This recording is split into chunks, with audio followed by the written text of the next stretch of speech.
What is going on, family? We are on day 107 with Jesus, day 107 to freedom, and we are fresh off work, as you guys can see.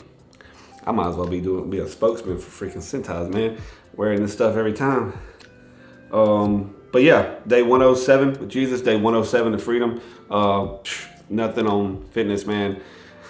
I'm just trying to kick it out and wait till this darn sickness is out of the way, man. But it's like I realistically feel like I want to have to jump on the elliptical or something, not elliptical, but Stairmaster or something, just to like push the rest of this out, man. It's taking forever and it's really kind of annoying. But we're gonna keep it moving, keep it pushing. We're reading out the book of Matthew today, of course, Matthew 22, and then it's the parable of the great feast. Jesus also told them other parables.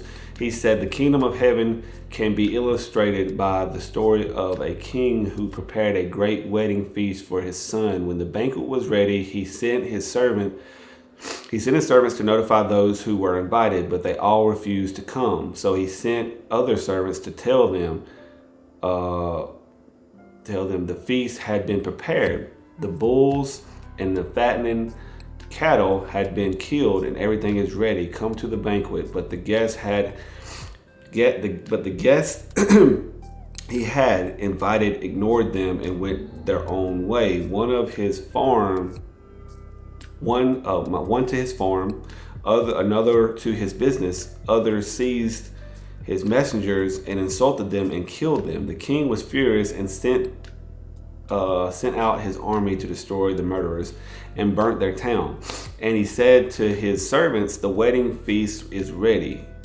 The guests I invited aren't worthy of the honor. Now go out to the street corners and invite everyone you see." So the servants brought in everyone they could find, good and bad alike, and the banquet hall was filled with guests.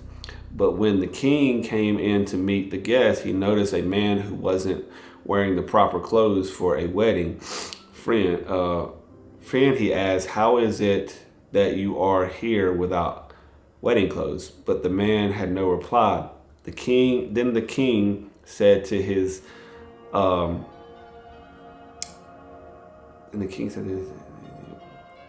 his aides, "Bind his hands and feet and throw him into the outer darkness, where there will be weeping and gnashing of teeth.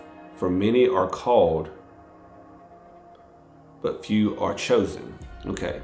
Taxes for Caesar. Then the Pharisees met together to plot how to trap Jesus into saying something for which he could be arrested. They sent some of their disciples along with the supporters of Herod to meet with them. "Teachers," they said, "we know how honest you are. You teach the way of God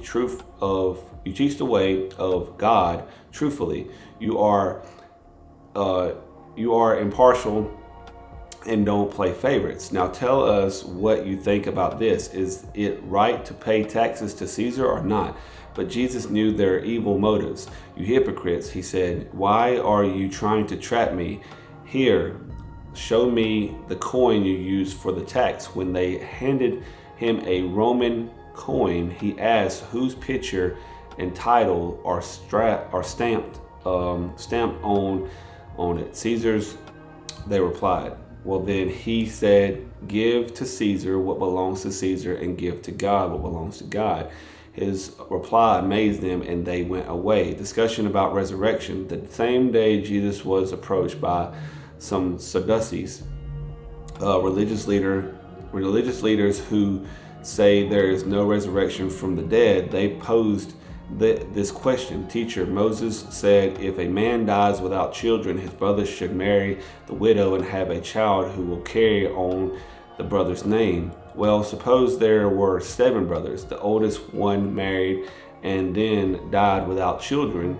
So his brother married the widow, but the second brother also died, and the third brother married her.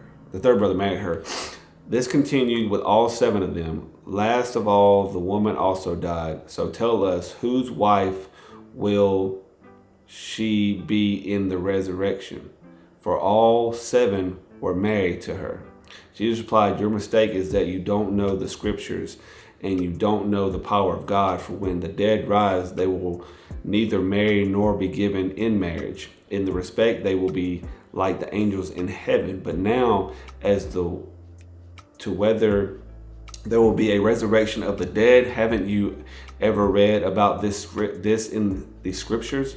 Long after Abraham, Isaac, and Jacob had died, God said, I am the God of Abraham, the God of Isaac, and the God of Jacob. So he is the God of living, not the dead. When the crowds heard him, they were astounded. Astounded at his teaching, the most important commandment. But when the Pharisees heard that he had silenced the Sadducees with his reply, they met together to question him again. One of them, an expert in religious law, tried to trap him with this question, Teacher, which is the most important commandment in the law of Moses? Jesus replied, you must love the Lord your God with all your heart, all your soul, and all your mind. This is the first and greatest commandment. A second is equally important. Love your neighbor as yourself. The entire law and all the demands of the prophets are based on these 2 commandments. Whose son is the Messiah? Then surrounded by the Pharisees, Jesus asked them a question. What do you think about the Messiah? Whose son is he? They replied, he is the son of David. Jesus responded, then why does David speaking under the inspiration of the Spirit call the Messiah my Lord? For David said, the Lord said to my Lord, sit in the place of honor at my right hand until I humble your enemies beneath your feet.